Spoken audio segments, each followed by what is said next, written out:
축복합니다. 그리고 또 온라인으로 이 예배에 함께하고 있을 우리 지체들에게도 환영하고 축복합니다. 여러분의 한 주간의 삶은 어떠하셨나요? 항상 저는 이렇게 예배 인도를 하기 전에 이제 말씀을 받고 콘티를 짜면서 제 안에 항상 드는 질문은 내가 이 자리에 설 사람이 되나? 이 생각이 정말 항상 있습니다. 제 한 주의 삶을 돌아보면 하나님의 흔적을 찾기보다 다른 것에 더 나의 시선이 집중되어 있었고 나의 부족함과 나의 잘못한 점들이 너무 많이 보여서 주님, 제가 이 자리에 설 수 있는 사람이 맞나요? 제가 이렇게 누군가의 찬양을 인도하는 것이 내가 정말 가능한 일인가요? 이런 기도를 참 많이 합니다. 하지만 그때마다 하나님이 저에게 주시는 마음은 내가 너의 찬양을 받기 위해 너를 그 자리 가운데 세운단다. 이런 감사한 마음을 주십니다. 예배의 자리로 인도하여 주시는 분은 하나님이십니다. 하나님은 우리의 찬양과 우리의 예배를 받고 싶어 하십니다. 이 시간 우리 다 함께 기도하면서 예배로 나아가시면 좋겠습니다. 주님, 우리가 예배의 자리로 인도하여 주신 주님 감사합니다. 이 시간 우리가 주님께 전심으로 온 마음을 다해 주님을 찬양하며 예배하기를 원합니다. 우리의 예배를 받아주시고 우리의 예배에 함께 해달라고 이 시간 기도하며 예배로 나아가시겠습니다.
주시네 주의 사랑 주의 사랑이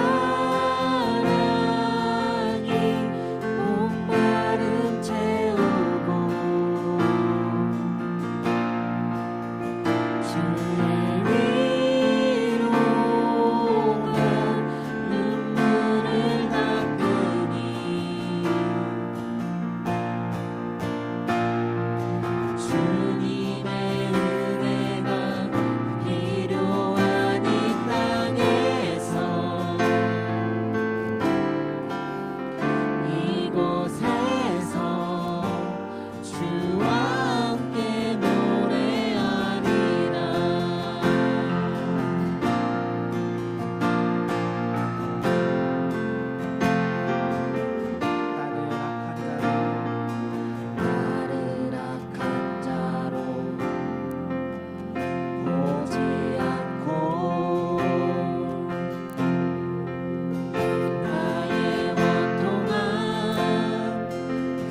주님의 그 모든 것이 내 삶을 가득 채우네. 내 모든 갈증과 필요 주 사랑으로 만족시키니 주님의 그 모든 것이 내 삶을 가득 채우네. 내 모든 갈증과 필요 주 사랑으로 만족시키니 부족함 없네.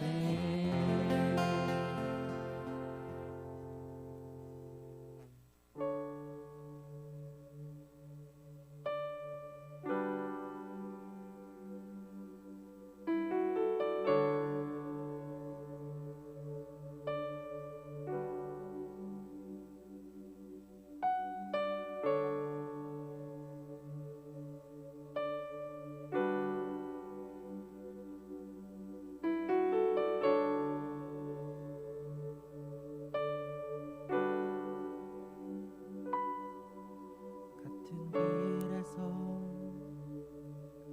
다른 계절을 만나고 기쁨 슬픔 반복되는 모든 시간 속에서 주님을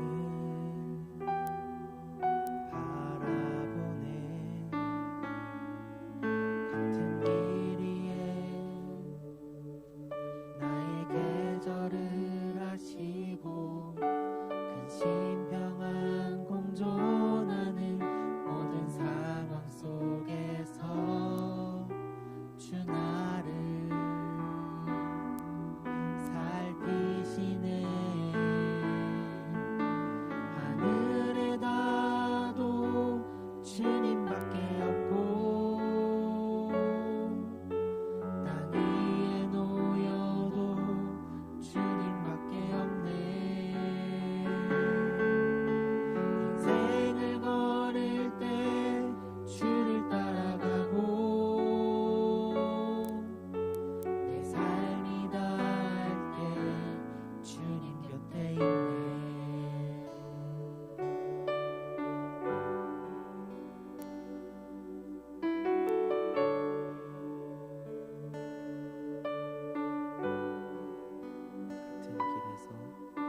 같은 길에서 다른 계절을 만나고 기쁨 슬픔 반복되는 모든 시간 속에서 주님을 바라보네. 같은 길 위에 나의 계절을 하시고 근심 평안 공존하는 모든 상황 속에서 주 나를 살피시네.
사그라져도 주는 나의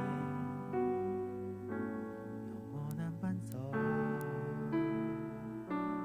몸과 마음 시들어가도 나는 주를 잊지 않으리 몸과 마음 사그라져도 주는 나의 영원한 반석 몸과 마음 시들어가도 나는 주를 잊지 않으리 몸과 마음 몸과 마음 사그라져도 주는 나의 영원한 반석 몸과 마음 시들어가도 나는 주를 잊지 않으리 하늘에 닿아도 주님밖에 없고 땅 위에 놓여도 주님밖에 없네 인생을 걸을 때 주를 따라가고 내 삶이 나갈 때 주님밖에 있네 하늘에 닿아도 주님밖에 없고 땅 위에 놓여도 주님밖에 없네 인생을 걸을 때 주를 따라가고 내 삶이 닿을 때 주님밖에 있네 이 시간 다 함께 기도합시다 주님 우리에게 주님밖에 없습니다 우리에게 부족함 없으시고 우리의 힘 되시며 우리의 위로 되시는 분은 주님 한 분만입니다 주님 이 시간 주님만을 붙잡게 해달라고 주님 기도합시다 주님 이 시간 함께하여 주시옵소서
우리에게 오늘 하루를 허락하시고 주님의 손으로 보호하사 예배할 수 있는 우리가 되게 하심에 감사드립니다. 코로나로 인해 각자의 처소에서 예배를 올려드립니다. 주님, 이렇게 제한된 상황 속에서도 주 앞에 나와 주님의 말씀을 강구하는 우리 청년들의 모습을 바라보사 그들을 기억하시고 축복하셔서 이 악한 시대 속에서 빛과 소금의 역할하는 우리 대전제일교회 청년들이 되게 하옵소서. 지난 한 주간 우리들의 죄를 고백하고 회개합니다. 주의 자녀된 자로서 가져야 할 깨끗한 모습들을 잃어버리고 세상 속에 뒹굴며 이 악한 세대의 흐름과 똑같이 더러워지며 똑같이 음란해지며 똑같이 폭력적이고 헛된 재물을 강구하며 그들과 똑같이 때로는 그들보다 더 악하고 비겁했습니다. 이러한 우리의 모습들을 바라보고 계신 주님, 우리가 주께로 돌아가길 다시 한번 엎드려 비나오니 주님의 십자가의 보혈 외에는 이 더러워진 우리들을 씻길 것이 없음을 고백합니다. 주님, 우리를 씻어주소서. 우리가 주의 길로 다시 한번 돌아가게 하소서. 오늘 김철민 목사님께서 주님의 말씀을 전해주실 때에 그 말씀이 어둠 속의 등불처럼 우리를 인도하여 주께 향하게 하시고 코로나로 인해 힘들고 지친 우리의 몸과 마음의 생명의 양식이 되게 하옵소서. 주님, 우리가 계획하던 그 모든 것들이, 그 인간의 계획들이 언제든지 멈추고 다시 가게 할 수 있다던, 우리가 만지고 통제할 수 있다던 그 착각들을 내려놓습니다. 그 오만함을 내려놓습니다.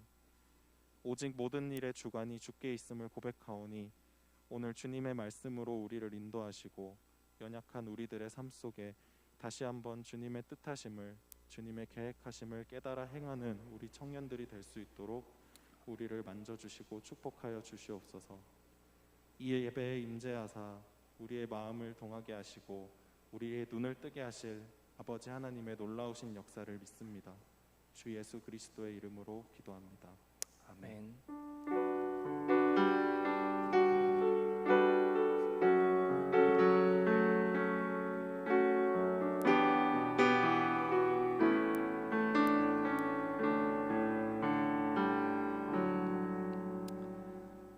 네, 오늘 하나님께서 우리에게 주신 말씀은 창세기 39장 1절에서 6절 그리고 21절에서 23절의 말씀입니다.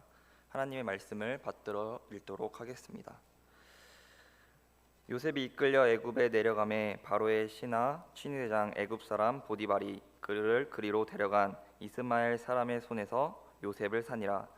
여호와께서 요셉과 함께 하심으로 그가 형통한 자가 되어 그의 주인 애굽 사람의 집에 있으니 그의 주인이 여호와께서 그와 함께 하심을 보며 또 여호와께서 그의 범사에 형통하게 하심을 보았더라. 요셉이 그의 주인에게 은혜를 입어 섬김에 그가 요셉을 가정 총무로 삼고 자기의 소유를 그의 손에 위탁하니 그가 요셉에게 자기의 집과 그의 모든 유물을 주관하게 한 때부터 여호와께서 요셉을 위하여 그 애굽 사람의 집에 복을 내리심으로 여호와의 복이 그의 집과 밭에 있는 모든 소유에 미친지라. 주인이 그의 소유를 다 요셉의 손에 위탁하고 자기가 먹는 음식 외에는 간섭하지 아니하였더라. 요셉은 용모가 빼어나고 아름다웠더라. 21절입니다.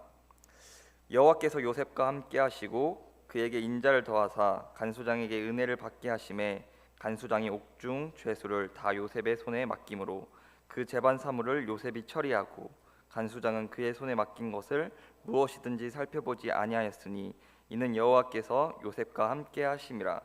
여호와께서 그를 범사에 형통하게 하셨더라. 아멘.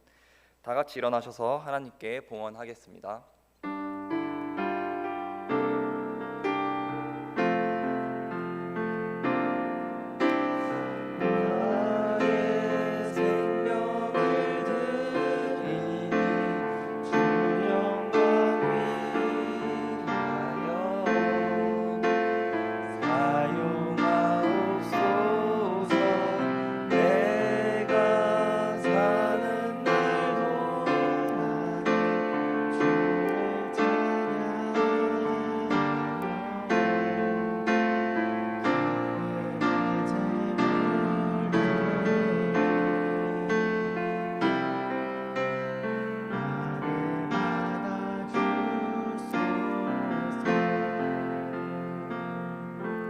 하나님 아버지 은혜를 감사합니다. 주님의 사랑을 입은 귀한 청년들이 주님 앞에 나오며 이 귀한 예물을 올려드립니다.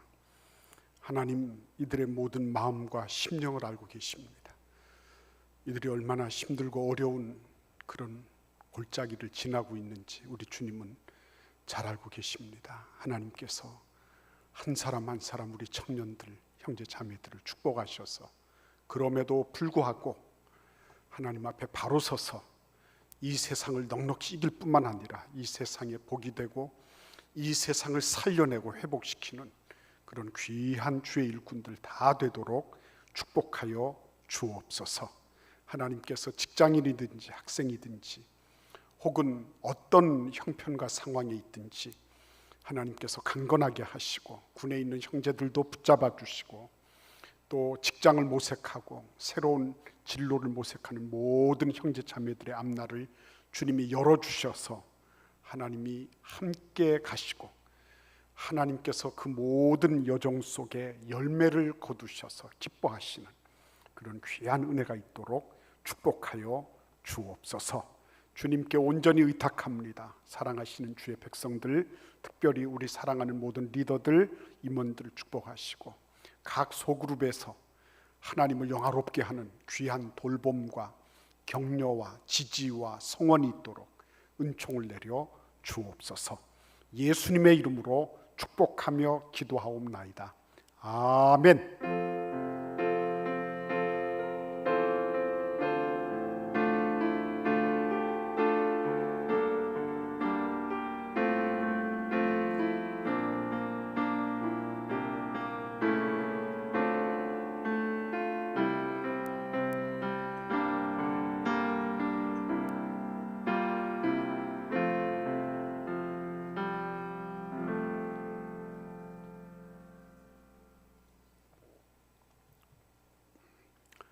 오늘 우리 청년들을 이렇게 만나게 돼서 반갑고 감사합니다. 우리 박대서 목사님 휴가를 가셔가지고 그래서 오늘 제가 설교를 하게 됐어요. 여러분들이 잘 말씀을 통해서 잘 양육이 되고 또 그리스도의 제자로 잘 따르고 있어서 감사하게 생각합니다. 오늘은 우리가 말씀을 묵상한 대로 이 요셉에 대해서 생각해 볼 예정입니다. 요셉이 어떤 삶을 살았느냐 하는 거예요. 그런데 이 요셉을 생각할 때 아주 중요한 것 한 가지가 뭐냐면 자산 문제예요. 자산 문제. 여러분들 그 자산이라고 하는 것이 물질적 경제적으로 중요하다는 거 이거 모르고 있는 분이 안 계시죠? 자산. 이것이 사실상 보이는 것뿐만 아니라 영적으로도 자산이 있어요. 여러분들은 자기가 인정하든지 인정하지 않든지 영적 자산을 지금 가지고 있는 겁니다. 그래서 이 영적 자산의 문제를 우리가 한번 같이 생각해 보고자 합니다. 자산을 늘리는 방법이 여러 가지가 있죠. 부동산에 투자를 한다, 주식이나 증권을 한다, 아니면 뭐 최근에 뭐 비트코인을 한다, 뭐 이런 얘기들이 주로 있죠. 혹은 사업을 한다, 자산을 늘리는 그런 방법입니다. 그러나 가장 안정된 자산은 물려받는 거죠. 유산을 물려받는 것입니다. 그 유산을 물려받는 것, 물론 증여세가 따르고 이렇게 하지만은 그거는 내가 원해서 된 것이 아니라 위에서 이미 결정된 거예요. 그래서 어떤 사람은 부모님대로부터 혹은 할아버지대로부터 많은 자산을 물려받고 그래서 은수저를 입에 물고 나오는 경우도 있는가 하면 어떤 사람은 아예 그런 게 없는 그래서 흙수저도 갠신히 물고 있는 이런 경우도 있을 수 있는 거예요. 그러니까 이런 예들을 가만히 살펴보면 어머니 왜 나를 낳으셨나요? 그렇게 제대로 지원도 못 해주고 제대로 이렇게 좀 딱 벌어지게 이렇게 좀 살 수 있도록 이렇게 못 해주면서 왜 낳기는 하셨습니까? 아마 어머니께서 국가 시책에 부응하기 위해서 너를 낳았다 이렇게 말씀하신 분이 계시겠어요? 안 계실 거예요.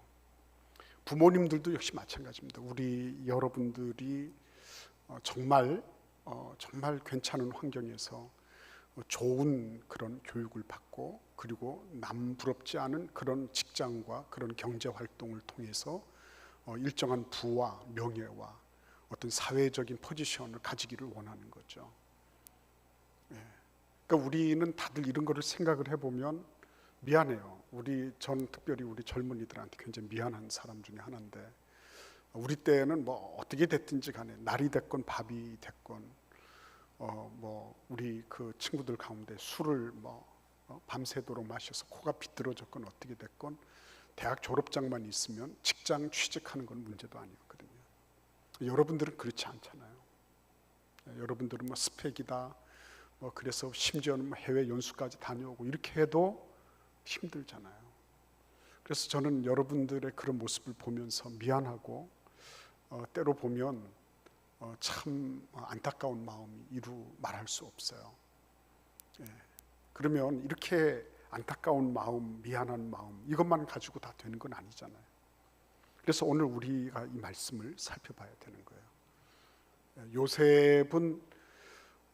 요셉의 그 처음 출발을 우리가 얘기를 할 때 키워드는 아마 단절이라고 얘기해야 될 거예요. 단절. 뭐로부터 단절됐습니까? 아버지로부터 단절됐죠. 유산 상속받을 게 없게 됐죠. 자기 동기간들로부터 단절됐죠. 소외되고 왕따 되다가 단절됐잖아요. 그리고 아버지로부터 소외되면서 동시에 단절된 게 뭐죠? 아버지로부터 받았던 편애, 그죠? 아버지로 그 채색옷으로 상징되는 그런 편애, 아버지의 그 일방적인 사랑, 이거로부터 단절됐어요. 그리고 무엇보다도 자기의 원래 태어나고 자랐던 고향으로부터 단절됐습니다. 근데 이것은 단순하게 단절됐기 때문에 뭐 조금 무엇이 결여됐다, 결핍됐다가 아니라 그야말로 있던 숟가락마저도 없어지게 된 거죠. 숟가락 자체가 없는 거예요. 숟가락 자체가. 그러니까 숟가락 타령을 할 수 있다고 하는 거는 그나마도 요셉에 비하면 나은 거다. 왜 그렇습니까? 요셉은 그 모든 것들을 다 일시에 다 내려놓고 자기 집으로부터 추방당하다시피 해서 에집트로 잡혀갔으니까 팔려갔죠. 팔려갔어요. 그러니까 요셉의 모습을 보면서 그래, 우리는 지금 너무나도 각박한 가운데 있어. 우리는 정말 우리 그 윗대에 비하면 형편없는 그런 수준에 이르러 있어. 헬조선이야. 이렇게 얘기를 할 수 있지만 우리는 그럼에도 불구하고 요셉을 살펴보면 거기에 비하면 그래도 우리는 쫓겨난 건 아니잖아요. 아직까지. 거기에 비하면 우리는 아직까지 뭐 모든 게 다 거덜나고 단절됐다라고까지 표현할 수 있는 건 아니잖아요. 때로는 소외되기도 하고 때로는 어려움에 봉착하기도 하지만 그러나 요셉만큼은 아닌 거죠. 그래서 이제 우리는 요셉을 우리가 살펴보면서 어떻게 그는 이러한 그 어떻게 보면 숟가락 자체가 없는 가운데서 최상층의 지배계급, 최상층의 권력층이 누리는 그런 곳을 갈 수 있었을까 하는 것을 보는 거예요. 다른 말로 말씀드리면 그는 어떤 영적 자산, 보이지 않는 어떤 영적 자산을 지녔길래 그가 그런 일들을 감행할 수 있었나, 우리는 그거를 알고 싶은 거예요. 저도 이 창세기에 나오는 이 요셉의 이야기를 어렸을 적부터 마르고 닳도록 듣고 또 들었습니다. 그리고 이 얘기는 신데렐라 스토리라고 생각을 한 적이 저도 있었어요. 근데 이제 세월이 지나가면서, 보통 세월이 지나가고 나이가 먹어가면은 어떻게 됐죠? 현실적이 됐죠. 근데 세월이 지나가면 지나갈수록 이 부분은 현실에 맞게끔, 이거는 저쪽의 동화 같은 얘기, 전설 같은 얘기로 떼어지는 게 아니라 이거를 진작에 했었더라면 하는 그런 안타까움이 있는 거예요. 우리 젊은이들, 우리 청년들에게도 진작에 이런 말씀이 나누어졌더라면 얼마나 좋았을까 하는 그런 아쉬움이 진하게 남는 거예요. 근데 지금 제가 아쉬움이 진하게 남는다, 세월이 가면 더 많이 남을 것 같네요. 더 많이. 근데 오늘 이 말씀을 우리 같이 한번 찾아보자고요. 항상 성경 말씀을 묵상할 때 반복되고 있는 어구나 반복되고 있는 단어, 그죠? 반복되고 있는 문장은 특별히 우리가 관심을 가져야 된다고 배웠어요. 근데 오늘 이 39장의 1절부터 23절까지 말씀 속에 반복되는 그런 어구가 있는데 2절과 3절이 반복되죠. 21절도 정확하게 축자적으로 반복되는 건 아니지만은 그럼에도 불구하고 반복되는 그런 문맥 속에 같이 들어있죠. 3번에 걸쳐서 이 말씀이 반복되고 있습니다. 한번 2절과 3절을 읽어볼까요? 여호와께서 요셉과 함께 하심으로 그가 형통한 자가 되어 그의 주인 애굽 사람의 집에 있으니 그의 주인이 여호와께서 그와 함께 하심을 보며 또 여호와께서 그의 범사에 형통하게 하심을 보았더라. 아멘. 21절도 볼까요? 여호와께서 요셉과 함께 하시고 그에게 인자를 더하사 간수장에게 은혜를 받게 하시매. 그랬습니다. 여호와께서 요셉과 함께 하셨다는 거예요. 다 단절됐죠. 다 단절됐는데 단절되지 않은 한 가지가 있는데 그게 하나님이 요셉과 함께 하시는 거였어요. 단절될 수 없는 거, 끊을 수 없는 거, 절대로 어떻게 소외시키거나 아니면 따로 떼어놓을 수 없는 거. 그게 뭐였냐면 여호와께서 요셉과 함께 하시는 거였어요. 그래서 그 결과가 뭐였습니까? 형통하다 그랬습니다. 형통하다. 그런데 가만히 한번 보십시오. 형통하다 그러면 뭐가 이렇게 좀 달라져야 되지 않을까요? 근데 형통한다고 말을 해놓고 그 다음에 달라진 게 아무것도 없다는데 우리는 조금 뜨악해지는 거예요. 형통한데 달라진 게 없네. 아니, 노예 생활을 하면서 형통하면 어떻게 돼야 되죠? 당연히 노예 생활을 벗어났다든지 뭐 주인이 해방을 시켜줬다든지 뭐 이런 일이 있어야 될 텐데 전혀 노예 생활을 하면서 형통했는데 달라진 게 아무것도 없어. 그리고 더 나빠졌죠. 어떻게 됐습니까? 조금 오르는 듯 싶다가 그 집의 지배인, 총지배인이 되어서 가정 총무가 되어서 모든 걸 좀 하는 듯 하다가 그 다음에 나락으로 떨어져서 감방에 가게 됐죠. 근데 거기서도 하는 말이 여호와께서 함께 계심으로 간수장에게 은혜를 입었다 이렇게 말하고 있는 거예요. 자, 그러면 우리는 형통에 대해서 다시 개념을 재정립해야 되는 거예요. 형통이 뭐라고요? 환경이 바뀌고 좀 살만한 어떤 형편이 되고 내가 생각하는 것 같은 그런 어떤 보기 좋은, 그죠? 그래서 잘 풀려나갔다 이런 얘기 아니구나. 성경이 말씀하시는 형통은 이거는 하나님과 함께하는 능력이에요. 그게 형통이라는 게. 네. 하나님과 함께하는 능력. 그러니까 어디를 던져놔도 괜찮아. 그래서 노예가 돼도 괜찮고 감옥에 가도 괜찮고 그 사람 어디에 던져놔도 괜찮아. 왜? 하나님과 함께하고 있기 때문에. 하나님이 그와 함께하고 계신 것, 그것이 형통이라고 성경은 말씀하고 있는 거예요. 그러니까 나는 예수 믿는데 왜 안 되지? 그럴 수 있어요. 나는 왜 이번에 또 떨어졌지? 그럴 수 있어요. 그러나 그가 만약에 비록 떨어지고 안 되고 내가 생각대로 뭔가 풀리지 않았다 할지라도 그의 삶 속에 하나님이 함께 계시다. 그 사람 형통한 사람이에요. 조금 이렇게 잘 풀렸어요. 직장 생활 좀 하고 돈 좀 벌고 했어요. 그런데 하나님과 함께하는 삶에 실패했다. 그거는 성경 틀림없이 그렇게 얘기할 겁니다. 그거 불통한 거야.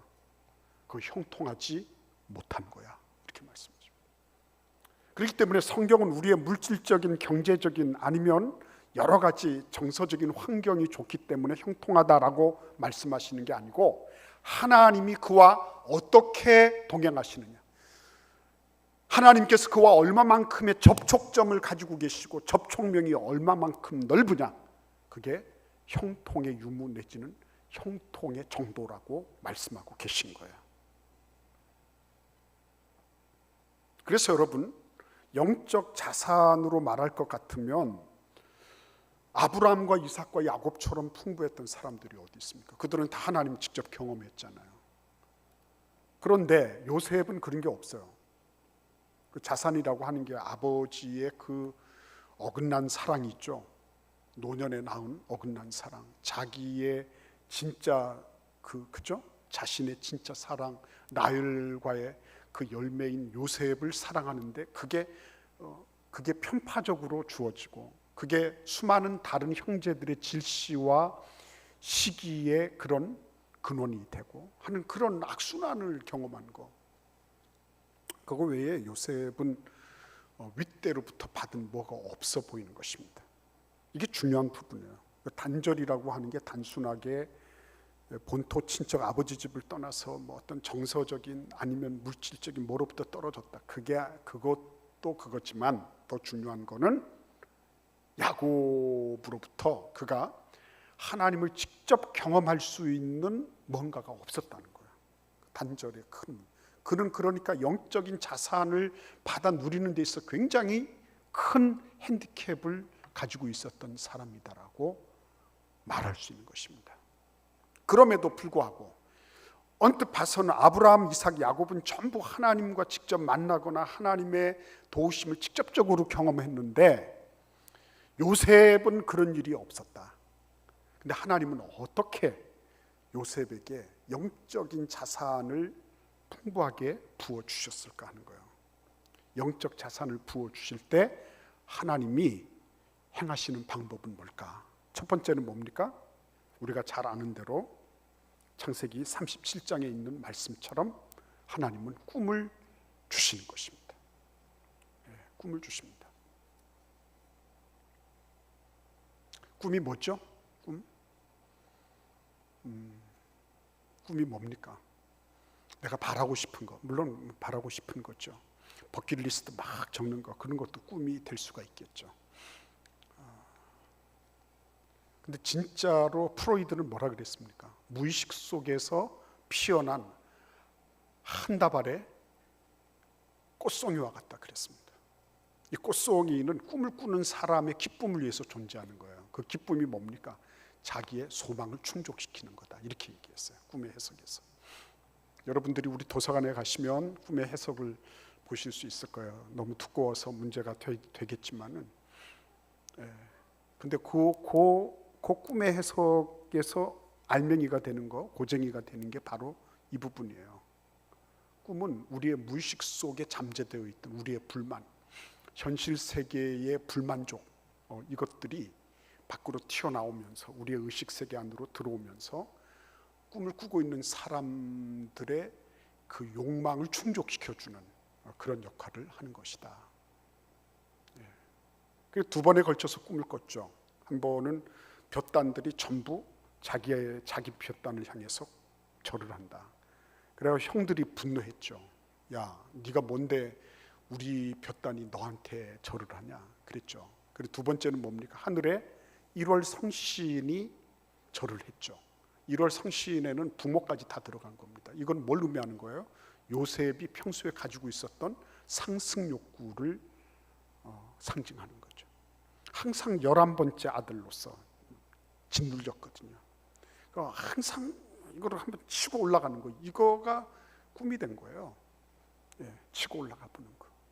한번 이 신분의 그런 어떤 부분들을 이거 치고 올라가서 다 한번 굴복시키고 싶다는 그런 야망이 그의 꿈속에는 녹아 있는 거예요. 그 두 번씩이 되면서 뭐예요? 확실하게 그것이 이루어질 것이라고 하는 거를 우리는 보게 되는 거죠. 여러분, 그 꿈은 검문소가 있죠. 프로이드에 보면 꿈에는 검문소가 있습니다. 그래서 자기 꿈을 꿔도 그 꿈에 대해서 사회적으로 부적절한 부분들은 검문을 해서 이렇게 저렇게 쳐내는데 요셉은 그러지 않았어요. 검문소를 바로 그냥 뚫고 지나가 버린 거예요. 그래가지고 형이 있거나 형들이 있거나 부모님들이 있거나 할 것 없이 다 주저리 말해버린 거예요. 그래서 이놈은 살려놓으면 안 되는 놈, 죽일 놈이 돼버린 거죠. 근데 그 꿈에서, 근데 하나님은 참 놀라우신 분입니다. 여러분들이 잘 기억하셔야 돼요. 하나님은 그 꿈을 어떻게 하십니까? 형들처럼 짓밟아 버리셨나요? 아니죠. 어떻게 하셨어요? 그 꿈을 응원하시고 그 꿈을 활용하셨습니다. 하나님이 하시는 것을 잘 보셔야 돼요. 영적인 자산이라고 하는 게 단순하게 기도 많이 하고 단순하게 성경 많이 읽었다. 영적 자산을 늘려가는 좋은 방법입니다. 그러나 그것만으로 되는 건 아니에요. 이 꿈은 뭘 의미하는 것입니까? 욕구 불만이라 그랬죠. 현실에 대한 욕구 불만이 있었어요. 현실에 대한 불만족이에요. 그렇죠? 현실에 대한 문제의식이 있어야 되는 거예요. 내 삶이 왜 이럴까? 그렇죠? 꿈은 단순하게 막 바라는 것이 이렇게 막 이렇게 나오고 그런 게 아니라니까요. 그거는 백일몽이 될 수 있고요. 요셉은 실제의 자기의 일상 속에서 현실 속에서 일어나지 못한 것에 대한 그런 불만족을 가지고 있었습니다. 근데 그거를 어떻게 하는 거예요? 그냥 내버려 두면 어떻게 되죠? 그걸 내버려 두면 이제 틀림없이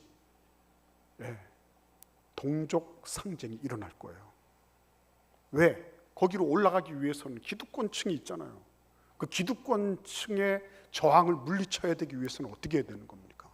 싸우든지 뭘 하든지 이런 게 있어야 되는 거죠.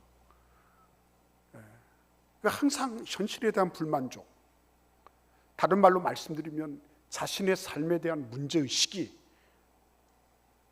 있는 거예요. 그리스도인들은 원래 그런 사람들입니다. 그리스도인들은 현실을 바라보면서 현실에 순응하는 사람들이 아니라 자신의 삶에 대한 문제의식을 늘 가지고 있는 사람이죠. 아브라함을 보십시오. 75세에 그가 몸을 일으킬 때 그는 현실에 대한 불만족이 있었죠. 뭐가 불만족이었어요? 애가 없잖아요. 애가 없었습니다.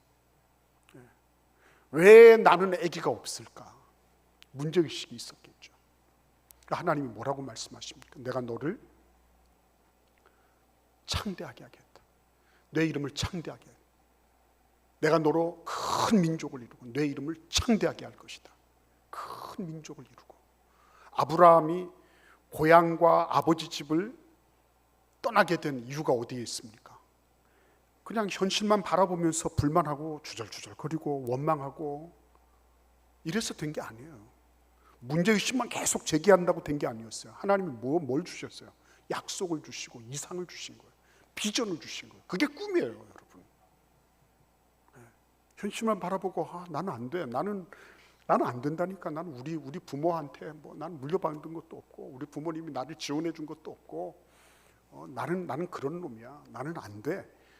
그렇게 해서 그냥 현실에 대한 문제의식만 한참 제기해놓고 불평, 불망, 원망, 시비 이런 것만 다 던져놓고 그리고 끝나버린 게 아니라 하나님께서 그 꿈을 귀하게 여기시는 것은 그럼에도 불구하고 그 너머에 있는 하나님의 약속, 하나님의 이상, 하나님께서 이루고자 하시는 그 뜻, 거기에 대해서 그가 이끌렸다고 하는 게 중요한 거예요. 더 정확하게 의미하면 아브라함은 이끌려갔고 요셉은 끌려갔고, 이 자가 있고 없느냐에 따라 달라지네요.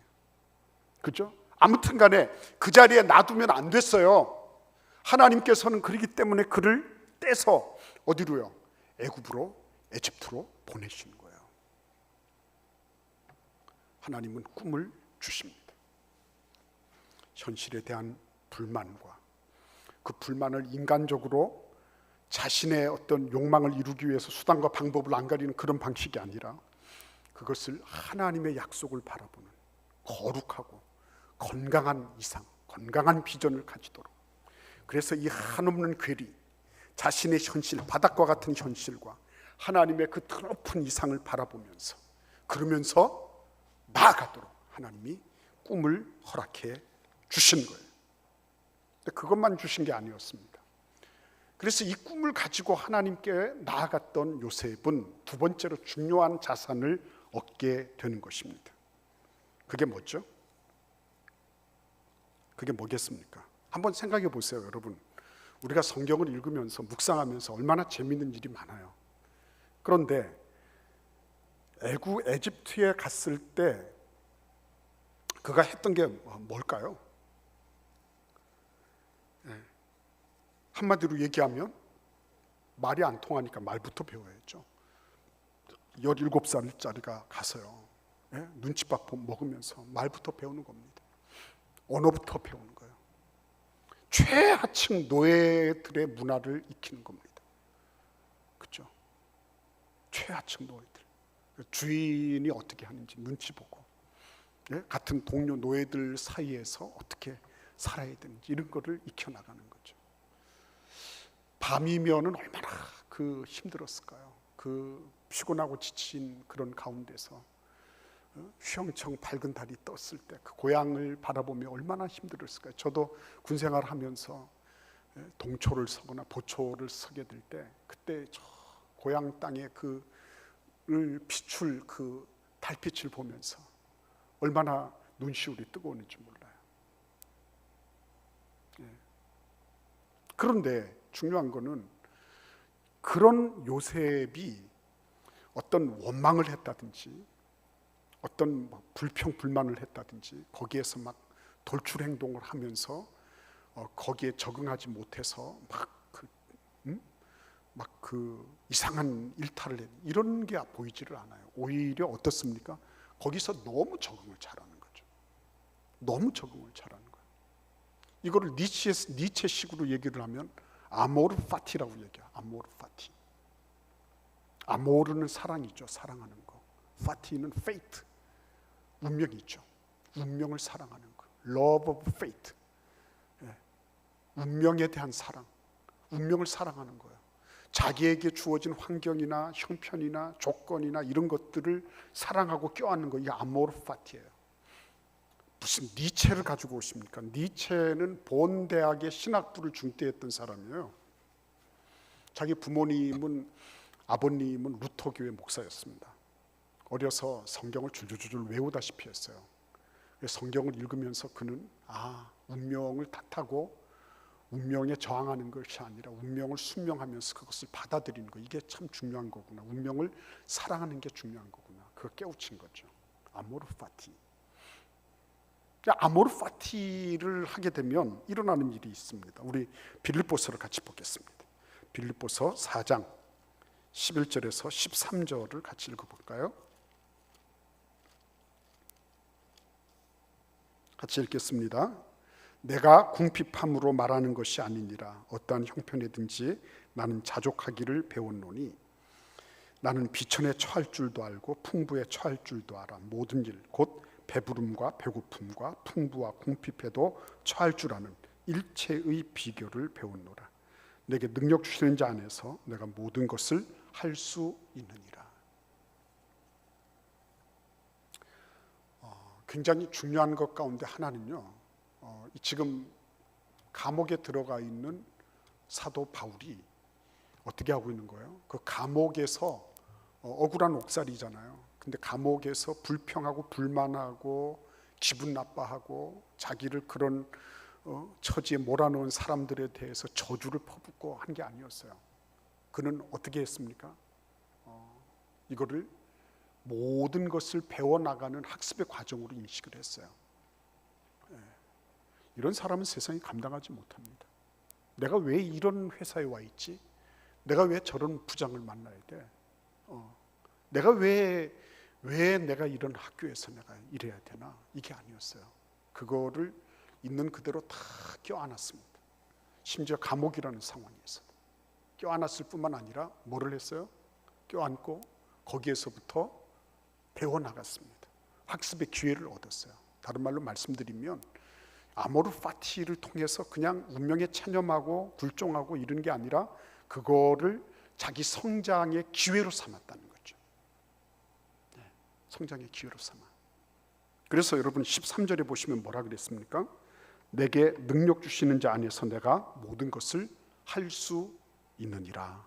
그렇게 말씀하세요. 내게 능력 주시는 자 내가 모든 것을 할 수 있느니라. 그렇죠? 그 감옥살이가 뭐 얼마나 대단한 기쁨을 줬겠습니까? 예? 얼마나 뭐 그 격려가 되고 그랬겠어요? 그런데 하나님과 함께 연결되어 있던 사도 바울은 감옥 속에서도 자기는 성장했다고 고백을 했고, 그리고 이 모든 것들이 자기에게 저주나 아니면은 자기에게 뭐 치명적인 어떤 위해가 되는 그런 게 아니라 자기가 학습하는 그런 과정이 됐고, 그래서 나는 모든 것을 할 수 있습니다. 이런 사람을 누가 감당해냅니까? 그렇죠? 네? 조금 불리하면 불평하고, 조금만 손해 보면 눈에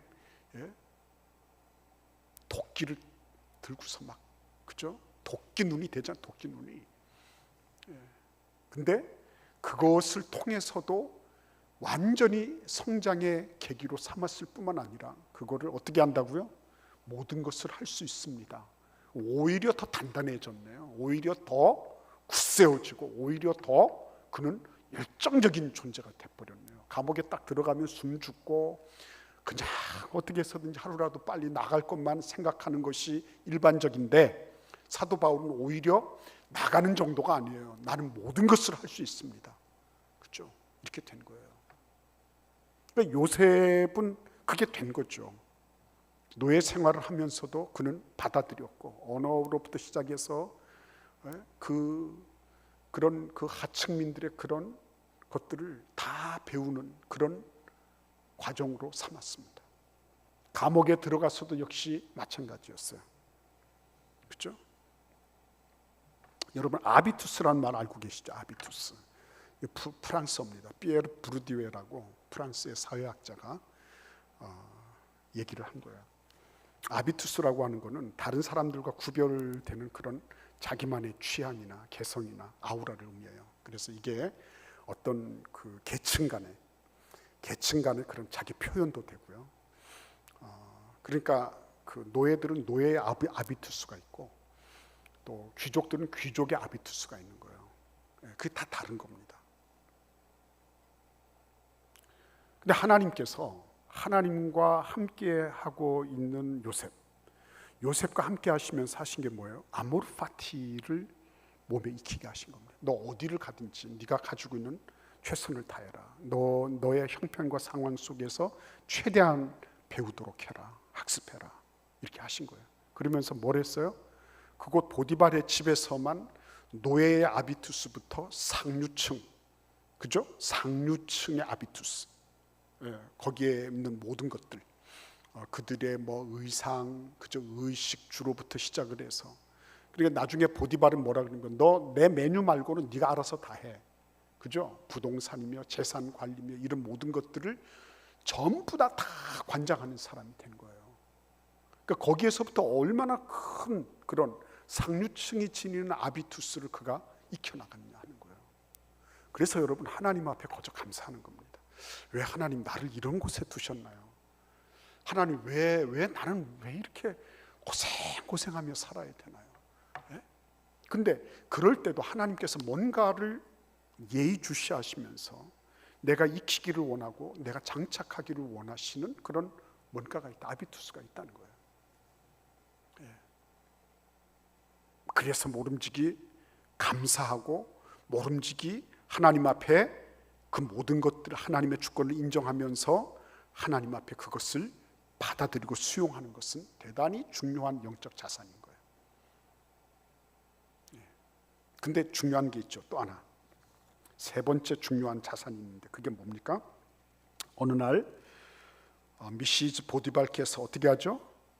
농염한 그런 자태를 하고 다른 사람 아무도 없을 때 요셉에게 성적으로 접근하죠. 굉장히 혈기방장한 그런 20대 청년이었습니다. 근데 이 혈기방장한 20대 청년 요셉에게 지금 아무도 없잖아요. 은밀한 가운데서 벌어지는, 그래서 여주인이 보장해 줄 만한 그런 쾌락을 누릴 수 있는 찬스가 온 거예요. 그거를 과감하게 떨쳐버렸죠. 그게 하도 지속적으로 끈질기게 계속되니까 어떻게 했죠? 그거 다 벗어버리고 벗어 던지고 나와버렸죠. 여기에서 우리는 생각해야 될 게 있습니다. 중요한 아비투스가 있죠.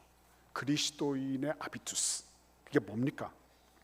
이사야 32장 8절 말씀을 보시면, 존귀한 자는 존귀한 일을 계획하나니 그는 항상 존귀한 일에 서리라 그랬어요.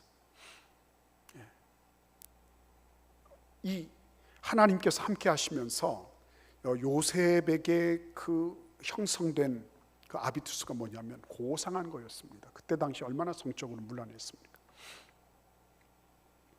근데 그런 것들 가운데서도 차라리 저질스럽고 추잡한 건 하는 건 안 하겠다는 거예요. 내가 정말 억울하게 뭐 감옥살이를 가건 뭐 여기에서 퇴출이 돼서 어떻게 되건 간에 그런 짓 안 하겠다는 거예요. 고고하죠. 이게 벌써요, 사람의 품격이 확 달라지는 거죠. 하나님과 함께 계셔서 그런 거 싫은 거예요. 그런 게.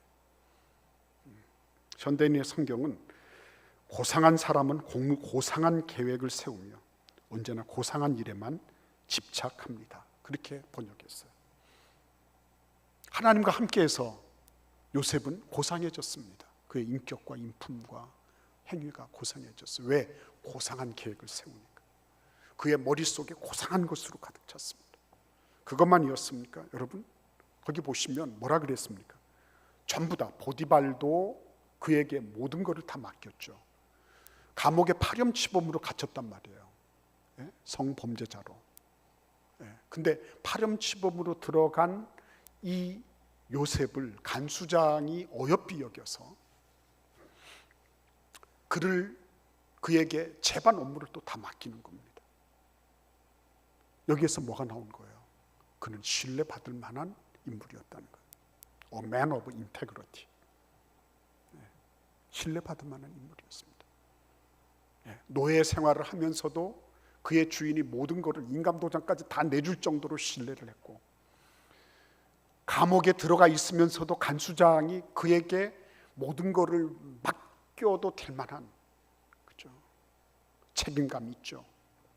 그죠? 뭘 하든지 간에 성실하게 해냈죠. 그리고 다시 뭘 챙기지도 않아도 될 만한 탁월한 그런 업무 감각이 있었죠. 다 맡겨버린 거죠. 어떻게? 하나님과 함께 합니다. 이런 거는 잘 생각 안 해요. 항상 보면 뭐 누구는 줄을 타고 뭐 이런 거나 생각을 하지, 자기가 유용한 존재가 돼서 어느 누구도 변박할 수 없는 실력 있는 존재가 되는 거, 이런 거는 잘 생각하지 않아요. 요셉은 그렇지 않았습니다. 하나님께서 그와 함께 하시면서 고결한 인품과 더불어서 책임감과 성실함과 탁월성을 그에게 배양해 주셨어요. 영적 자산이었습니다. 저는 그런 사람 많이 봤어요. 그냥 자기가 있는 그 주어진 환경을 이겨내지 못해서 막 불평하고 불만하고 막 시비하고. 근데 그런 분들이 환경을 옮긴다고 해서 바뀌어지느냐? 그렇지 않습니다. 그 환경에서 조금 적응하고 나면 또 같은 일을 또 반복하는 거죠.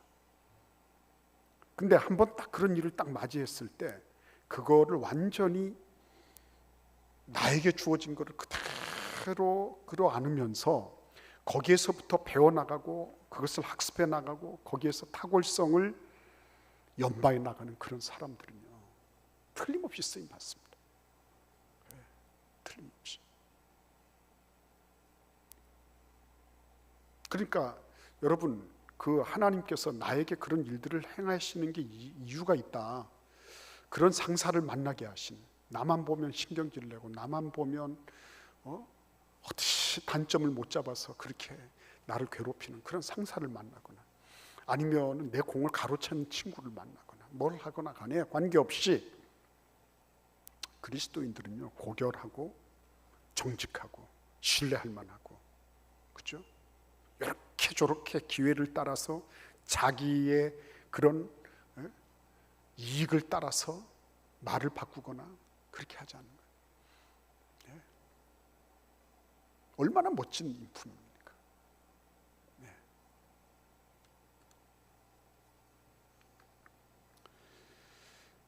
그래서 여러분, 이런 그 영적 자산을 가지고 있었기 때문에 아브라함, 이삭, 야곱, 그리고 물론 야곱의 족보에서 요셉이 제일 먼저 등장은 하지만, 요셉은 야곱과 함께 있으면서 하나님을 경험했던 적이 한 번도 없었음에도 불구하고 그는 오히려 에집트 땅에서 그러한 일들을 감당해내는 그런 축복을 누리게 된 사람이 됐어요. 그렇죠? 있던 숟가락 다 뺏겼죠. 그죠? 처음부터 초보가 돼서 배워야 됐죠. 그럼에도 불구하고 하나님은 어떻게 하십니까? 감옥에서도, 우리가 계속해서 묵상하겠지만, 감옥에서도 그는 그 틈바구니에서도 꿈도 다 해석해주고. 근데 2년 동안 아무 감감무소식이었죠. 이유가 어디에 있습니까? 물론 인내도 인내지만 아비투스가 필요했어요. 최정상에 있는 권력자들의 아비투스, 그들의 문화, 취향, 그죠? 그들이 지니고 있는 그런 습속들, 이런 것들을 배워야 될 필요가 있어요. 그래서 하나님께서 그를 감옥에 그대로 계속 두신 거예요. 하나도 버릴 게 없네요. 하나도. 하나님이 요셉에게 하신 것을 보면 하나도 버릴 게 없네요. 거기에는 이유 이상의 이유, 적실하다 못해 아주 그냥 치를 떨 정도로 정밀하신 하나님의 뜻이 그 안에 있습니다.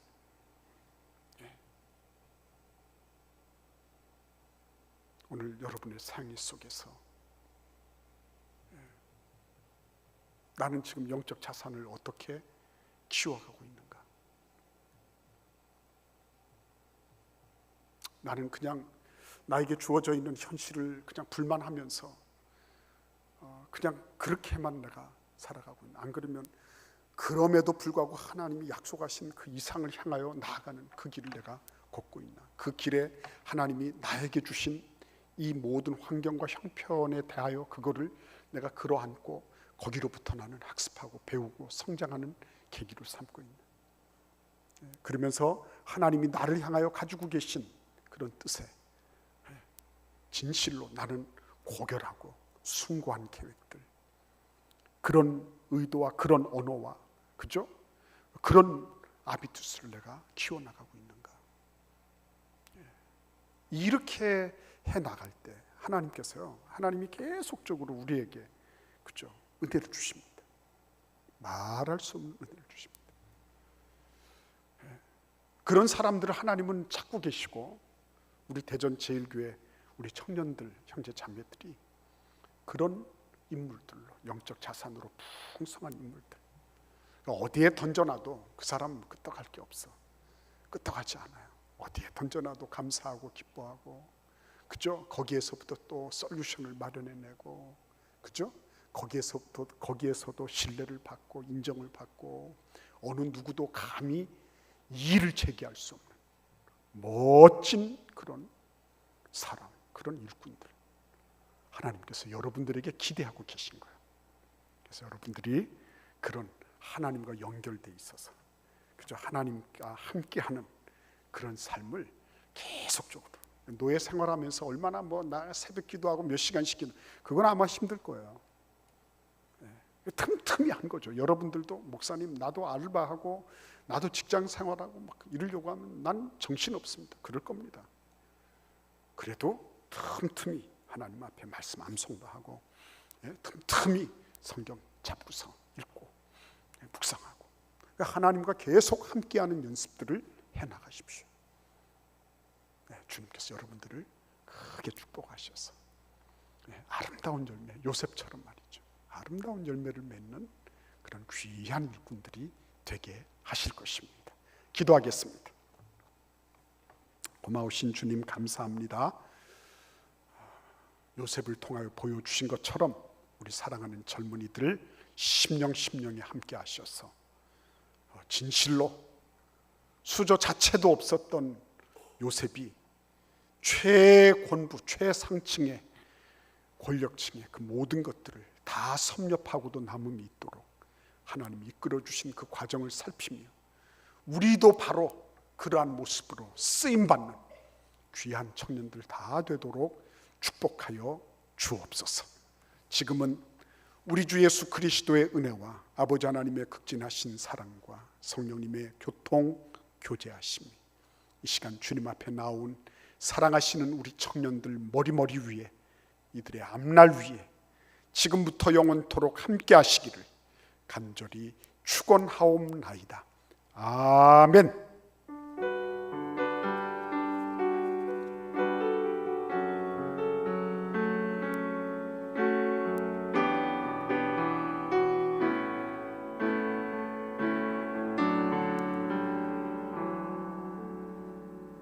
기도에 안 하는